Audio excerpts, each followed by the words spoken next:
ये यारो तुम इसके पास न जाना, यो काम है इसका सबका भेजा पकाना, सुपर पकाओ भी इससे जाते हैं डर, सब कहते हैं बकवास बंद कर। दोस्तों, हर बार की तरह देश के सामने एक बहुत बड़ी खबर आई है, मगर मीडिया ने राजनीतिक कारणों से उसे पूरी तरह से नजरअंदाज कर दिया है। खबर क्या, मैं आपको बतलाता हूं। मोदी सरकार ने कल लोकसभा और राज्यसभा में एक ऐसा बिल पारित कर दिया है जिसके अंतर्गत अब आपका वोटिंग आई कार्ड आपके आधार कार्ड के साथ जुड़ जाएगा। नमस्कार, आप देख रहे हैं हल्ला बोल। आपके साथ मैं हूं अंजना ओम कश्यप। ये खबर सीधी आपसे जुड़ी हुई है। वोटर हो तो आधार बताओ। जी हां, आधार कार्ड से आपका वोटर आई कार्ड जुड़ रहा है। चुनाव सुधारों को लेकर लोकसभा में बिल पास हुआ, वो अगर कानून बना तो आधार कार्ड और वोटर आईडी कार्ड लिंक किए जाएंगे। वोटर लिस्ट को भी आधार से जोड़ा जाएगा। लोकसभा में इन प्रावधानों वाले बिल को लेकर जोरदार हंगामा हुआ। विपक्ष ने वोटर आईडी कार्ड और आधार को जोड़े जाने का विरोध किया है। आइए आपको सुनाते हैं दोनों ही पक्षों की तरफ से क्या दलीलें दी जा रही है, विपक्ष क्यों विरोध कर रहा है, सरकार क्यों कह रही है कि ये चुनाव सुधार के लिए जरूरी। जब ये तीन काले कानून लाए गए तो भाजपा वालों ने चारों तरफ वाह क्या मास्टर स्ट्रोक है, और जब ये तीनों कानून वापस लिए गए तो बोले वाह क्या मास्टर स्ट्रोक। आँख बंद, नाक बंद, खोटा खोटा बात बंद, बनना है तो बाप बंद, छोटे थोड़ा शाप बंद। बेशर्मी की भी हद होती है, यही कह सकता हूँ। मुझे बहुत दया आती है आप लोगों के ऊपर। क्या गत बना दी आप लोगों की आपके नेताओं ने। ये ऐसा भगवान किसी के साथ ना करे। आप में से कई लोग कहेंगे कि भाई इसमें क्या प्रॉब्लम है। बिल्कुल सही कहा आपने। जो लोग इसकी गंभीरता को नहीं समझेंगे वो लोग यही कहेंगे इसमें क्या प्रॉब्लम है। मगर आपको यह समझना पड़ेगा दोस्तों कि आपके आधार कार्ड के अंदर क्या क्या जानकारियां हैं। आपके आधार कार्ड के अंदर आपकी जिंदगी की तमाम जानकारियां हैं। आपका एड्रेस, आप कहां रहते हैं, आपका फोन नंबर भी, और चूंकि आपका फोन नंबर आपके सोशल मीडिया अकाउंट से जुड़ा हुआ है, लिहाजा उसके जरिए सोशल मीडिया पर आपकी क्या राय है, आप क्या बातें करते हैं, आपकी क्या राजनीतिक विचारधारा है, वो चुनाव आयोग के पास होगी। और चूंकि आप जानते हैं कि मोदी सरकार में चुनाव आयोग में बैठे अधिकारी किस कदर मोदी सरकार के सामने नतमस्तक हैं, वफादार हैं, लिहाजा आप समझ सकते हैं वो सारी जानकारी एक पॉलिटिकल पार्टी के हाथ में होगी। केंद्र सरकार ने लोकसभा में एक बिल पेश किया। वोटर आई कार्ड को आधार से जोड़ने का प्रावधान रखा गया है। असदुद्दीन ओवैसी साहब ने उसका विरोध किया है। ओवैसी साहब हमारे साथ में है। सर, केंद्र सरकार कह रही है इससे जो डुप्लीकेसी है या फिर जो फर्जी वोटिंग है वो रुकेगी। एक मिनट सुनिए, कितने सरकारों में बीजेपी है कि आपने जहां पर सत्ता हासिल की, क्या बोगसिंग से करी आपने? आप करें अगर बोगसिंग का डेटा है तो दीजिए बोगसिंग का डेटा, सरकार देना बताए पार्लियामेंट को। और दूसरी बात यह है कि डिटेल स्टडीज हो चुकी हैं कि आधार में अगर गलती होती है तो 8.5% है और वोटर लिस्ट में 3.5-4% है। तीसरी बात यह है कि मेरा वोटर कार्ड एक कॉन्स्टिट्यूशनल बॉडी वोटर का बनाती है, आधार एक स्टैट्यूटरी बॉडी है। तो आप एक कॉन्स्टिट्यूशनल प्रोसेस में, कॉन्स्टिट्यूशनल बॉडी में क्यों इंटरफेयर कर रहे हैं? आपको कोई इख्तियार नहीं है, आप तो ऑटोनॉमी छीनना चाह रहे इलेक्शन कमीशन की। और चौथी बात यह है कि सुप्रीम कोर्ट ने फुटोसॉमी जजमेंट में कह दिया कि आधार को सिर्फ वेलफेयर स्कीम के लिए इस्तेमाल किया जाता है, और ये सरकार को लेजिस्लेटिव कॉम्पिटेंस नहीं है इस तरह का कानून बनाने के लिए। कल आप अगर कानून बनाएंगे तो आप वोटर्स का रेशियल प्रोफाइल करेंगे, डिसएनफ्रेंचाइज करेंगे, आपकी जो बेनिफिशियरी स्कीम्स है उसको टारगेट करेंगे। ये सब वायलेशन होगा फ्री एंड फेयर इलेक्शन का, यूनिवर्सल सफरेज का। इसीलिए ये हमारी डेमोक्रेसी के लिए बिल्कुल गलत है। और केशानंद भारती केस में सुप्रीम कोर्ट ने कहा कि democracy is part of basic structure. आप तो उसी पर हमला कर रहे हैं। तो आप कह रहे हैं कि ये जो जिस मंशा से लाया जा रहा है, ये वो नहीं है कि फर्जी वोटिंग रुके, बल्कि कुछ और है। ये बिल्कुल, ये तो इनके कोई दलील बिल्कुल गलत है, झूठ है। अगर दो नाम आ रहे हैं बोगसिंग को कंट्रोल, तो डेटा दीजिए ना। आप बताइए, आपने जितनी सरकारें बनाई है, अरे आप तो कांग्रेस के एमएलए को तोड़ लेते हैं, खरीद लेते हैं। वो क्या है?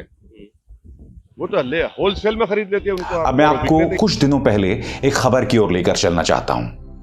प्रधानमंत्री नरेंद्र मोदी एक बैठक बुलाते हैं, उनका कार्यालय एक बैठक बुलाता है, और उस बैठक के लिए वो लोग चुनाव आयोग को आदेश देते हैं कि आप इस बैठक में आइए। आप जानते हैं केंद्र सरकार ऐसा नहीं कर सकता क्योंकि चुनाव आयोग एक स्वायत्त संस्था, एक ऑटोनोमस बॉडी है, एक संवैधानिक संस्था है। यहां तक कि चुनाव आयोग के प्रमुख सुशील चंद्रा इसका विरोध भी करते हैं, मगर उसके बाद उस बैठक में उन्हें जाना पड़ता है। आने वाले हैं उत्तर प्रदेश के चुनाव और अब केंद्र सरकार एक ऐसा कानून लेकर आया है जिसके अंतर्गत अब आपका आधार कार्ड जो है वो जुड़ गया है वोटिंग कार्ड के साथ। मैं जानता हूं सरकार क्या कहेगी। सरकार यह कह रही है कि देखिए कोई जबरदस्ती नहीं है, यह तो हम स्वेच्छा से कर सकते हैं। मगर आप भी जानते हैं दोस्तों, आधार कार्ड को लेकर सुप्रीम कोर्ट का आदेश भी आया था, मगर आज कई जगहों पर आधार कार्ड मांगा जाता है। जो तमाम कानूनों के बारे में यह कहा गया था, नहीं साहब इसमें जबरदस्ती नहीं है, इसमें जोर नहीं है, इश्क पर जोर नहीं है, मगर बाद में जबरदस्ती ही कराया जाता है। आप सब जानते हैं दोस्तों कि वोटिंग जो है वो एक गुप्त प्रक्रिया है। आज की तारीख में अब चूंकि वोटिंग आई कार्ड से आधार कार्ड जुड़ रहा है, लिहाजा यह गुप्त नहीं रही। आप यह भी जानते हैं दोस्तों, कई राज्यों में ऐसी ढेरों मिसालें सामने उभर कर आई हैं जहां हजारों नहीं लाखों की संख्या में वोटर्स का डिसएनफ्रेंचाइजमेंट हो गया है, यानी कि वोटर्स लिस्ट से उन्हें हटा दिया गया है। केंद्र सरकार तमाम तर्क दे रही है, मगर जनता को उन तर्कों पर विश्वास करने के लिए केंद्र सरकार को और मेहनत करनी पड़ेगी। क्योंकि यह कौन सी केंद्र सरकार है मैं आपको बतलाता हूं। यह वो केंद्र सरकार है जो पेगासस के जरिए कथित तौर पर अपने नागरिकों की जासूसी करवाती है। अब आप कहेंगे इसको लेके क्या प्रमाण है, क्योंकि केंद्र सरकार ने इस बात को नजरअंदाज भी नहीं किया है, इनकार भी नहीं किया। और आप जानते हैं इस्राएली सरकार जो है सिर्फ सरकारों को पेगासस बेचती है। और हमारे देश में किन किन लोगों की जासूसी हो रही थी?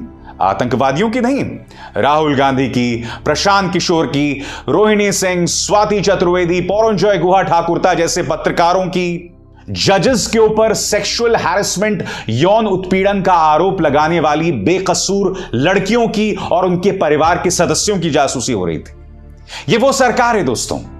तो मैं आपसे सीधा सवाल करना चाहता हूं, जब यह सरकार यह कह रही है कि साहब इससे आपके अधिकारों का कोई हनन नहीं होगा, तो क्या हम इस सरकार पर विश्वास कर सकते हैं? सबसे पहले मैं आपको बतलाना चाहूंगा कि केंद्र सरकार में मंत्री किरण रिजिजू जो कि लॉ मिनिस्टर भी हैं, वो अपनी बात किस तरह से रख रहे हैं और इस तर्क में ढेरों दिक्कतें हैं।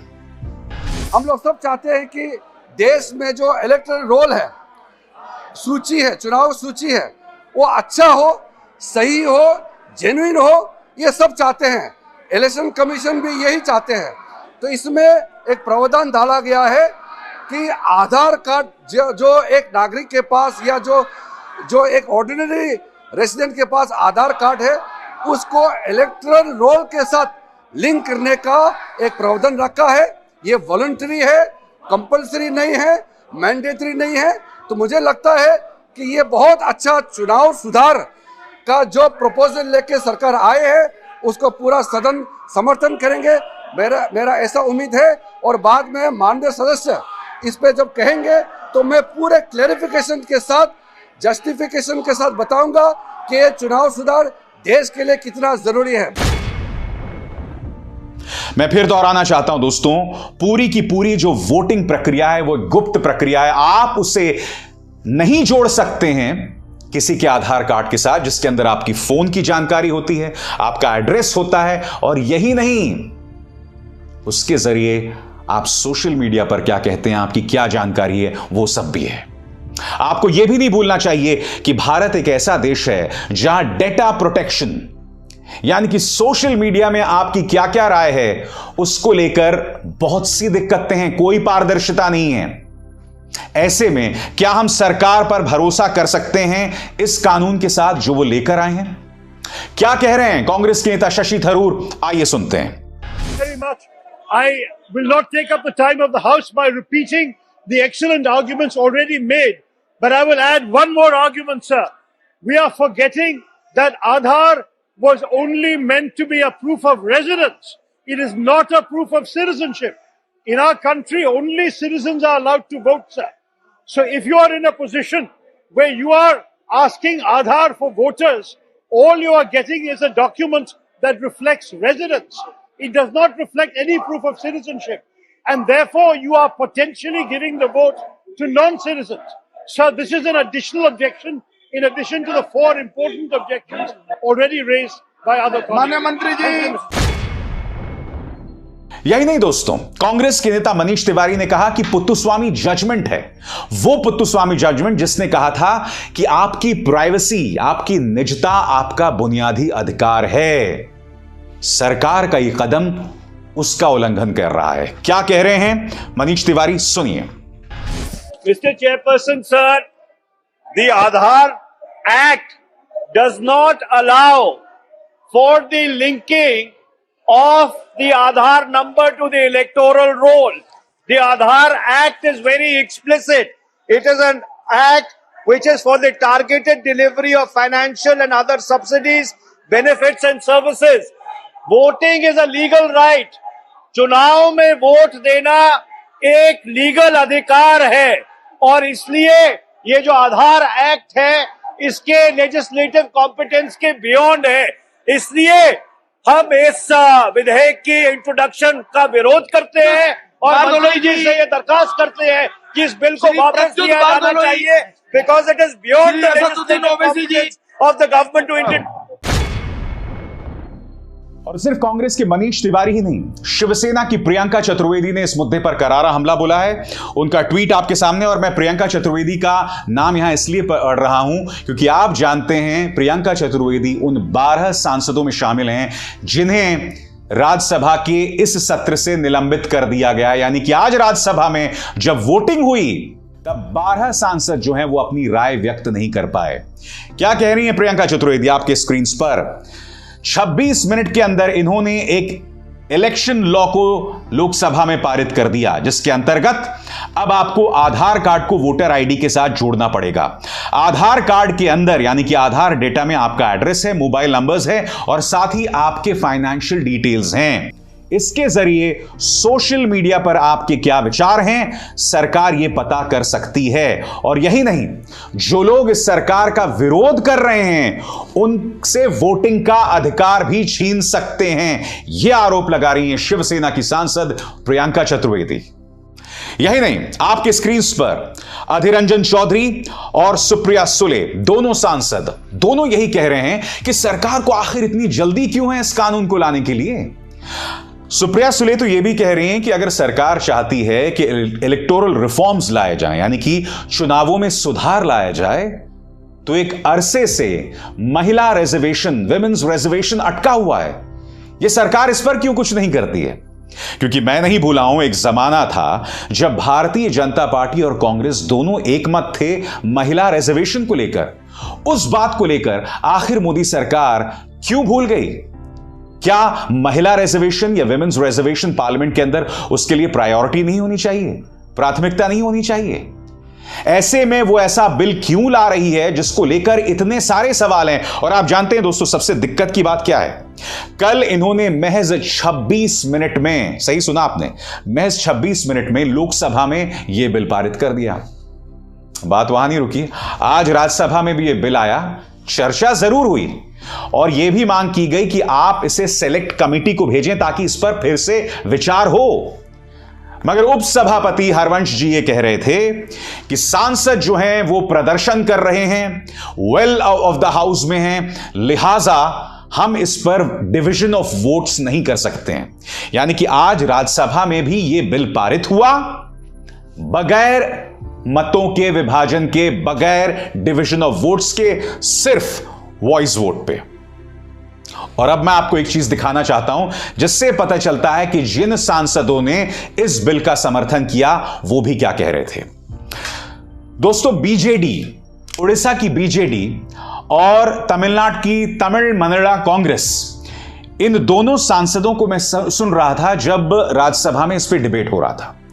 इन दोनों ने सरकार का समर्थन किया मगर दोनों ने एक बात की, उन्होंने कहा कि वोटर आई कार्ड को आधार के साथ न जोड़ा जाए। मैं जानता हूं इस बिल में कुछ अच्छी बातें भी हैं। बिल में कहा गया है कि जैसे आप 18 साल की होते हैं तो आपके पास साल में कम से कम 4 मौके आएंगे ताकि आप अपने आप को रजिस्टर्ड करा पाएं और तुरंत वोट दे पाएं। मसलन अगर आप इसी महीने दिसंबर में 18 साल के हुए हैं तो जनवरी में आप अपने आप को रजिस्टर कर सकते हैं ताकि मार्च में आप उत्तर प्रदेश के चुनावों में वोट दे पाएं। यह बहुत खूबसूरत बात है, मैं इसका स्वागत करता हूं। मगर चाहे बीजेडी हो या तमिल मनीला कांग्रेस जिन्होंने इस बिल का समर्थन किया, वो लोग कह रहे हैं कि इस बिल को आधार नंबर के साथ ना जोड़ा जाए, आधार के साथ ना जोड़ा जाए। उल्टा बीजेडी तो यह कह रही थी, उड़ीसा की बीजेडी यह कह रही थी कि आप चाहें तो इसे सिर्फ आधार नंबर के साथ जोड़ दें, मगर आधार कार्ड के अंदर जो तमाम जानकारियां होती हैं उसके साथ न जोड़ें, क्योंकि इसके अंदर कई चीजें होती हैं। आपका एड्रेस होता है, आपका फोन नंबर होता है, आपकी तमाम जानकारियां होती हैं और उन तमाम जानकारियों से आपकी जिंदगी के बारे में पता किया जा सकता है।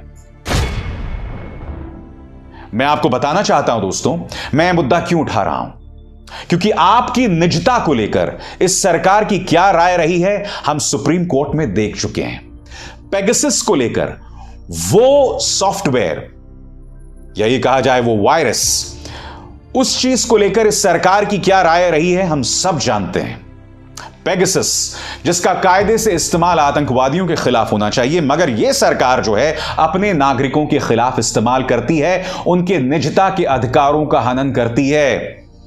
अब ये लोग हमारे वोटिंग आईडी को, वो पहचान पत्र जिसके जरिए हम मत का इस्तेमाल करते हैं, वोट डालते हैं, इसे जोड़ रहे हैं हमारे आधार के साथ। मोदी सरकार बार बार हमारे बुनियादी अधिकारों, हमारे ह्यूमन राइट्स और हमारी निजता, हमारी प्राइवेसी पर हमला कर रही है। मैं उम्मीद करता हूं दोस्तों ये मामला अदालत में जाएगा, क्योंकि मुझे लगता नहीं कि अदालत में पहुंचने के बाद यह बिल जो है आसानी से पारित हो जाए, क्योंकि इसमें ढेरों सवाल हैं, इसमें पारदर्शिता की साफ तौर पर कमी है और मोदी सरकार इससे बच नहीं सकती। और यही नहीं दोस्तों, मेरे दोस्त हैं अरविंद गुणशेखर जो कि एनडीटीवी में काम करते हैं, उन्होंने एक बहुत अच्छी बात कही जो मैं चाहता हूं आप इस पर गौर कीजिए। पैन में, आपके पैन कार्ड में कल्पना कीजिए आपका नाम है एस राम कुमार और आधार कार्ड में कल्पना कीजिए आपका नाम है राम कुमार एस। ठीक है, अब आपके पैन कार्ड में आप सिंगल डिजिट सरनेम नहीं डाल सकते, यह पैन कार्ड का नियम है और ये दोनों नाम एक ही व्यक्ति के हैं, एस राम कुमार और राम कुमार एस। अब आप पैन कार्ड को आधार कार्ड के साथ जोड़ नहीं पा रहे हैं और ये चले हैं आधार कार्ड को वोटिंग कार्ड से जोड़ने के लिए। यानी कि आप समझते हैं दोस्तों इसमें कितनी दिक्कतें पेश आने वाली हैं। कई लोग वोट नहीं दे पाएंगे सिर्फ इसलिए क्योंकि ये इस तरह का कानून ला रहे हैं, ये इस तरह का बिल इन्होंने पारित कर दिया है। अभी तो ये लोग कह रहे हैं आप पर जरूरी नहीं है, आप स्वेच्छा से कर सकते हैं, मगर मैं दावे के साथ कह सकता हूं आने वाले दिनों में यह जबरदस्ती लागू किया जाएगा, जैसे अन्य कई मामलों में हम देख चुके हैं। अगर मोदी जी प्रधानमंत्री बन गए, सारे लोगों की, आपका भी सर घर का खर्चा चलना मुश्किल हो जाएगा। मुझे पता है एबीपी वाले आपको अच्छी तनख्वाह देते हैं, पर आपका भी घर का खर्चा चलना मुश्किल हो जाएगा अगर मोदी जी प्रधानमंत्री बन गए। आपकी गैस महंगी हो जाएगी, आपकी सीएनजी महंगी हो जाएगी, आपके खाने पीने की चीजें महंगी हो जाएगी, बिजली महंगी हो जाएगी, सब कुछ 4 गुना हो जाएगा। रुको जरा, सब्र करो। सरकार में जनता महंगाई के बोझ तले दबकर करहा रही है, लेकिन यह गूंगी बहरी सरकार अपने ही धुन में मगन है। उसे न जनता का दुख दिखाई दे रहा है, न दर्द की आवाज सुनाई। YouTube पर देख रहे हैं तो सब्सक्राइब कर लीजिए, Facebook पर देख रहे हैं तो फटाक से फॉलो कर लीजिए।